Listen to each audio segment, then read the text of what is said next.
In the spring of 2026, Iran holds what analysts have called the most powerful geographic weapon on the planet, a 33-kilometer stretch of water through which 20% of the world's traded oil must pass. For 4 decades, the mere threat of closing it was enough to move markets, halt diplomacy, and force world powers to the negotiating table. Most commentary right now is asking who is winning this conflict. That is the wrong question, because the data shows something far more structurally significant. Hormuz is still open, tankers are still moving, but Iranian oil is not among them. The strait was not closed by Tehran, it was turned against Tehran. What we are looking at is not a military confrontation.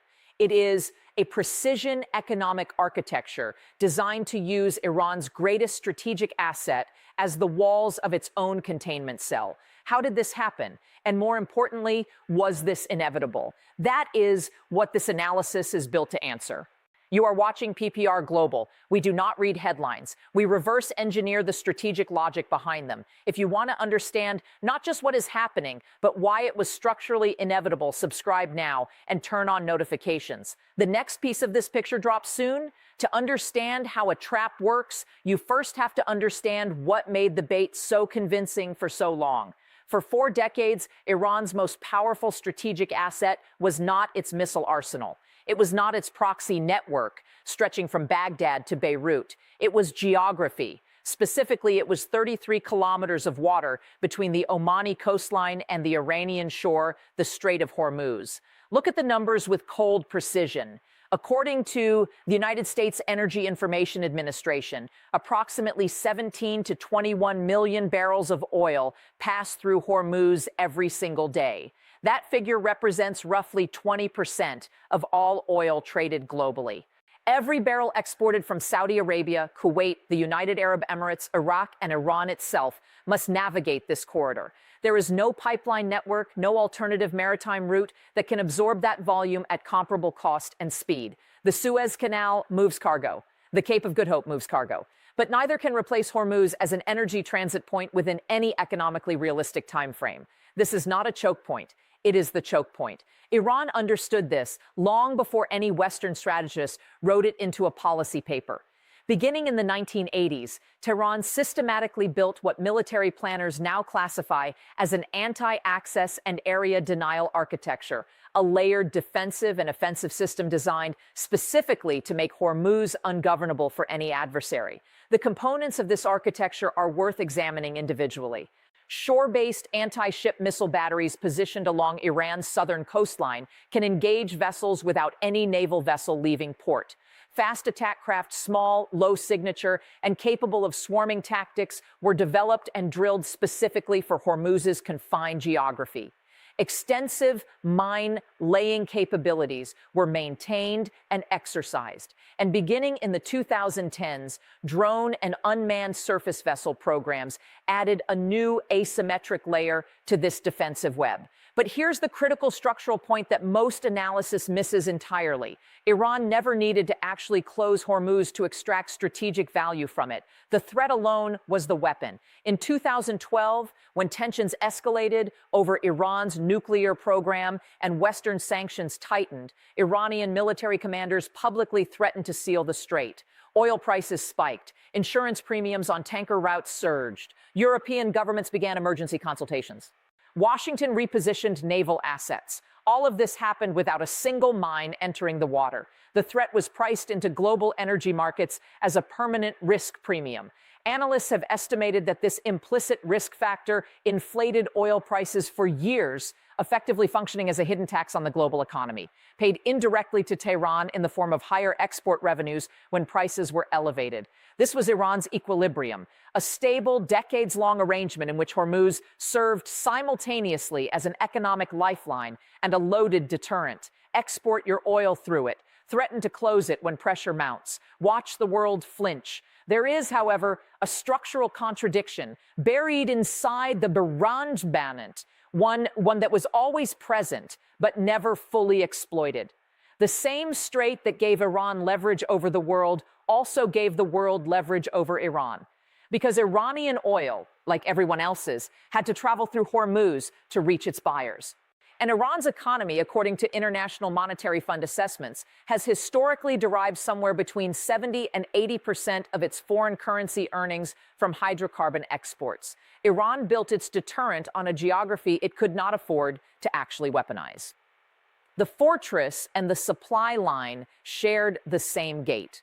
For 40 years, no adversary had the combination of naval capability, political will, and strategic patience to exploit that contradiction directly. The assumption in Tehran, reasonable, historically validated, was that no one would dare call the bluff because the cost of miscalculation was a global energy shock. That assumption held until someone decided to rewrite the terms of the equation entirely.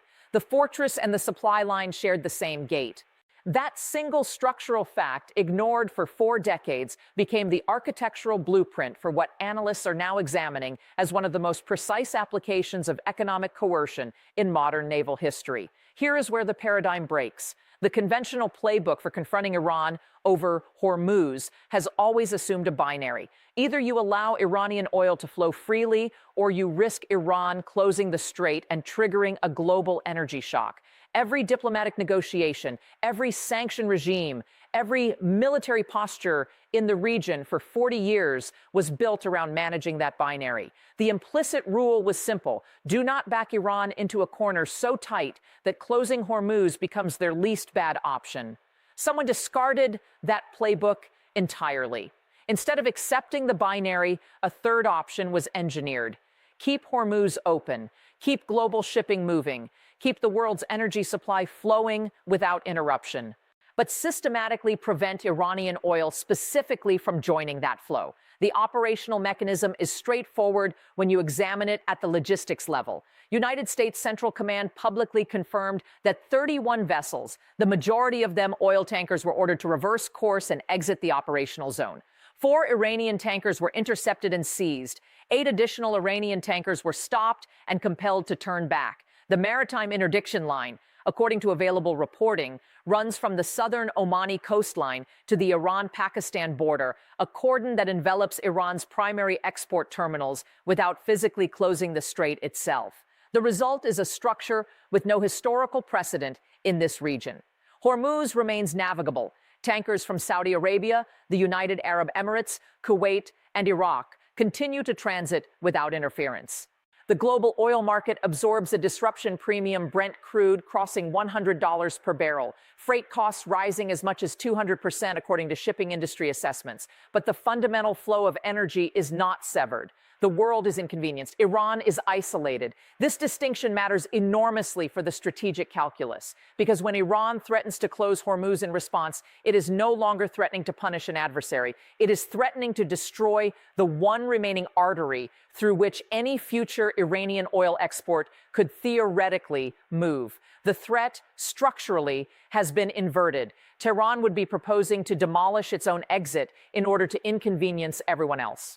On the morning of April 22, 2026, the United Kingdom Maritime Trade Operations, the British agency responsible for maritime security monitoring in the region, recorded 2 separate incidents. An IRGC naval vessel fired on a Liberian-flagged, Greek-owned cargo ship approximately 15 nautical miles northeast of Oman. The vessel sustained structural damage to its bridge. Several hours later, a Panama-flagged container ship designated Euphoria came under fire in waters west of the Iranian coastline, altered course, and avoided further damage. Subsequently, the MSC Francesca was escorted into Iranian territorial waters under IRGC naval supervision, with Iranian state media releasing footage of the operation. These are the confirmed facts as reported by UKMTO, a credible and politically neutral maritime monitoring body. What these actions represent strategically is a subject of genuine analytical debate. One interpretation, and it is worth noting that multiple regional analysts have framed it this way, is that intercepting neutral third-party vessels is not a posture of strength. It is a posture of a party attempting to internationalize a bilateral pressure campaign. By introducing Greek, Liberian, and Panamanian flagged vessels into the crisis, Tehran may be calculating that insurance markets, shipping conglomerates, and third-party governments will generate enough economic friction to pressure Washington into easing the interdiction cordon. Whether that calculation is correct is an open question. What is not open to debate is the structural position it reflects. When a state with a 40-year history of successfully wielding Hormuz as a deterrent begins physically seizing cargo vessels belonging to uninvolved nations, that behavior pattern warrants careful examination. It does not resemble the actions of a power operating from a position of strategic confidence. The paradigm has shifted. The question now is not whether the trap exists. The question is how deep it goes and whether anyone inside Tehran has fully mapped its dimensions. Four walls. That is the simplest way to model what Iran is currently navigating. Not four separate crises. Four interlocking pressure layers, each one engineered to compound the others. To understand why this situation is structurally different from every previous confrontation between Washington and Tehran, you have to examine each layer individually and then understand what happens when they operate simultaneously. Layer 1, the economic architecture, the well that cannot wait. Start with the physics of oil production, because this is where most commentary stops being precise. When a producing nation's export terminals are blocked and onshore storage capacity reaches its physical limit, operators face a decision with no good options. They can attempt to slow production, but most conventional oil wells do not respond well to abrupt output reductions. Reservoir pressure dynamics mean that improperly managed shutdowns can cause permanent formation damage. According to petroleum engineering literature, wells that undergo unplanned long-duration closures can require months to return to prior production levels. In cases involving older infrastructure or complex reservoir geology, recovery timelines can extend considerably further. Iran's primary export terminal at Karg Island handles an estimated 90% of the country's oil exports. Its storage capacity, while substantial, is finite. If tanker interdiction prevents exports from moving and onshore storage approaches capacity, the production decision is no longer voluntary. It becomes a forced technical event. This is not a sanctions regime that Iran can partially route around through intermediaries and gray market networks, as it has done with varying degrees of success for years. This is a physical logistics constraint operating at the infrastructure level. The financial dimension compounds this. Estimates from the American side place daily losses in the range of $400 to $500 million. It is important to note that this figure originates from statements made by United States officials and should be understood as an assessment from one party to the conflict rather than independently audited data. Nevertheless, the directional logic is not contested. Iran's foreign currency earnings are heavily concentrated in hydrocarbon exports. Interruption of those exports produces fiscal consequences that propagate rapidly through an economy already operating under years of accumulated sanctions pressure. Layer 2, the naval architecture, deterrence through concentration. The presence of United States Navy carrier strike groups in the Central Command Area of Operations is a confirmed and publicly acknowledged fact. The USS Gerald R. Ford and USS Abraham Lincoln carrier strike groups have been operating in the region. The reported movement of a third carrier strike group represents, if accurate, a naval concentration that is statistically rare in the post-Cold War period. To translate this into concrete terms for anyone unfamiliar with carrier strike group doctrine, a single carrier strike group typically comprises the carrier itself, 2 guided missile cruisers or destroyers providing air defense, 2 additional destroyers for anti-submarine and surface warfare, a fast attack submarine operating independently, and a combined logistics vessel. The aircraft complement aboard each carrier, typically 60 to 70 aircraft, including fighters, electronic warfare platforms, and surveillance assets, represents air power that exceeds the entire Air Force inventory of most nations. 3 such groups operating in coordinated proximity do not primarily represent offensive capability in the immediate term. They represent a deterrence architecture, a signal that the cost of any Iranian military action that crosses certain undefined thresholds would be met with a response of overwhelming and sustained scale.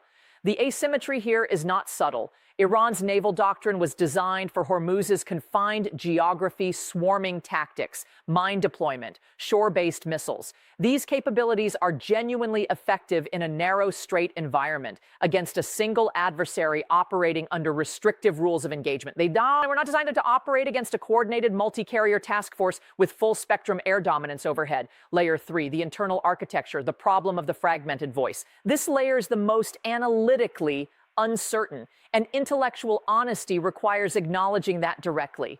What outside observers can assess from public statements, behavioral patterns, and open source signals is this. During the period surrounding the April 22nd incidents, different Iranian institutional actors, the Islamic Revolutionary Guard Corps Naval Command, the regular Navy, the Foreign Ministry, and parliamentary leadership issued communications that were not fully consistent with one another in tone, framing, or implied intent.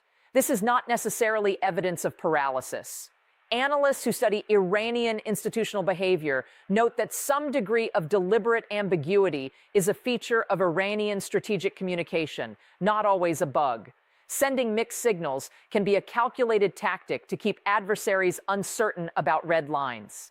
However, there is a threshold beyond which institutional fragmentation stops being a tactical asset and starts being a liability, particularly when rapid, coordinated decision-making is required in response to fast-moving operational developments. Several regional analysts have observed that the current pressure environment may be testing whether Iran's distributed decision-making architecture, designed for resilience under attack, remains coherent enough to produce a unified strategic response. That question does not have a publicly verifiable answer at this stage. Layer 4, the geopolitical architecture, an incomplete coalition with sufficient geography. The coalition supporting the interdiction operation is, by any objective assessment, narrow. The United Arab Emirates and Bahrain have indicated support. The United Kingdom, Germany, France, and Australia have not committed to operational participation. The United States is carrying the primary naval burden largely without the broad multilateral backing that characterized earlier Gulf security operations. This is a genuine structural vulnerability, and it deserves honest analysis rather than dismissal. Sustaining a naval interdiction operation of this scale, multiple carrier strike groups, destroyers, submarines, maritime patrol aircraft, continuous logistics chains across weeks and potentially months, places extraordinary demands on personnel, ammunition stocks, and maintenance cycles. American defense analysts have publicly discussed the strain that sustained high-tempo operations place on naval readiness. This is not a hypothetical concern. And yet, geography partially compensates for the coalition's political narrowness. The United Arab Emirates and Bahrain are not peripheral participants. They provide basing infrastructure, port access, and logistics support at precisely the geographic points where the interdiction cordon requires them. Their participation is structurally load-bearing in a way that, for example, German diplomatic support would not be. Here is the asymmetric comparison that captures the essential logic of all four layers operating together. Iran spent decades and billions of dollars constructing a deterrent architecture premised on the assumption that threatening Hormuz would always cost an adversary more than it cost Tehran. The entire strategic logic rested on that asymmetry being permanent. What the current pressure structure has done, if the operational picture holds, is invert that asymmetry. The cost of maintaining the interdiction cordon, while significant, is bounded and manageable for a naval power with global logistics reach. The cost to Iran of the interdiction continuing, measured in production capacity, foreign currency reserves, institutional cohesion, and long-term infrastructure integrity compounds with each passing week in ways that do not reverse cleanly when the pressure eventually lifts. 4 walls, each one real, each one pressing inward from a different direction. The question that Layer 4 leaves open, and that the next section of this analysis will examine, is whether the pressure is being applied with enough external coherence to reach a structural conclusion, or whether the gaps in the coalition create an exit pathway that Tehran's strategists are already mapping. Pull the camera back. Because what is happening in a 33-kilometer strait between Iran and Oman is not a regional military story. It is a stress test of the architecture that moves the modern global economy, and the results of that test are already being recorded in data points far removed from the Persian Gulf.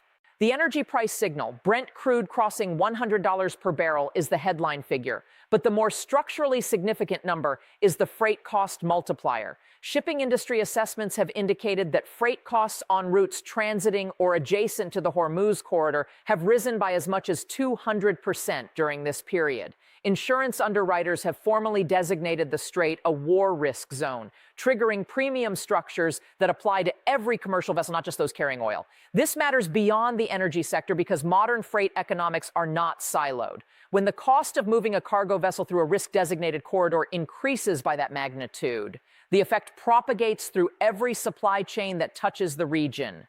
Manufactured goods, agricultural commodities, liquefied natural gas shipments destined for European terminals, all of them absorb a cost increase that eventually reaches consumers at the retail level.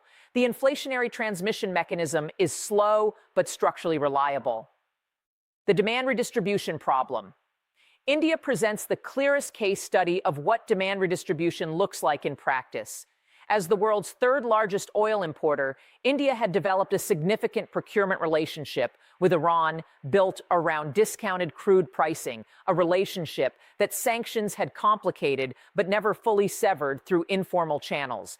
That discounted supply is now inaccessible through any conventional route. Indian refiners are actively sourcing replacement volumes from West African producers, from the United States, and from Gulf states at market prices that do not include the discount structure Iran had previously offered.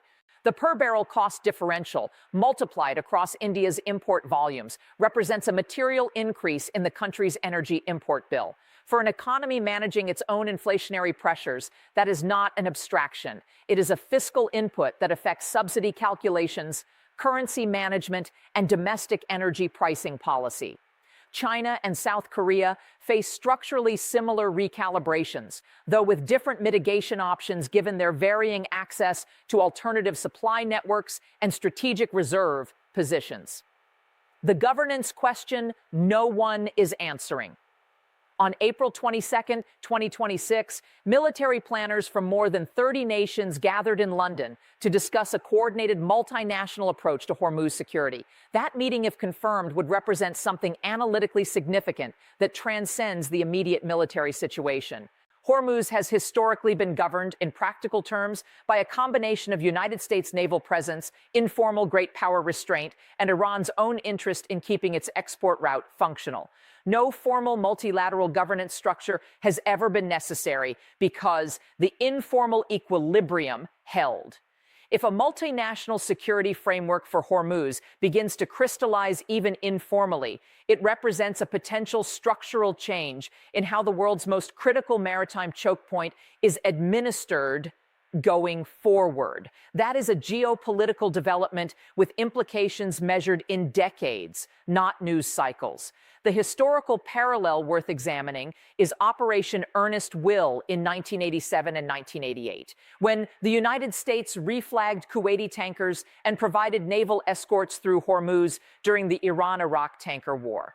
That operation established precedents about freedom of navigation, naval escort rights, and the limits of Iranian interdiction that shaped regional security doctrine for the following 3 decades. The current situation is operating at considerably larger scale with considerably higher stakes. The question underneath the question. Here is what the macro picture ultimately surfaces. The Hormuz crisis is functioning simultaneously as a pressure instrument against Iran and as an inadvertent referendum on whether the existing architecture of global energy security, built on American naval primacy, open sea lanes, and the assumption that no single state can sustainably interdict a major global shipping corridor, remains viable in its current form.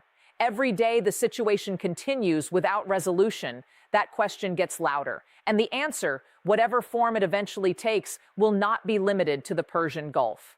Step back from the operational detail and look at the shape of what has occurred. Iran entered this period holding what 4 decades of strategic doctrine told it was an unchallengeable deterrent, a geography so critical, so structurally embedded in the global economy that no adversary would rationally choose to contest it directly. That assumption was not unreasonable. It was historically validated repeatedly across administrations and across decades.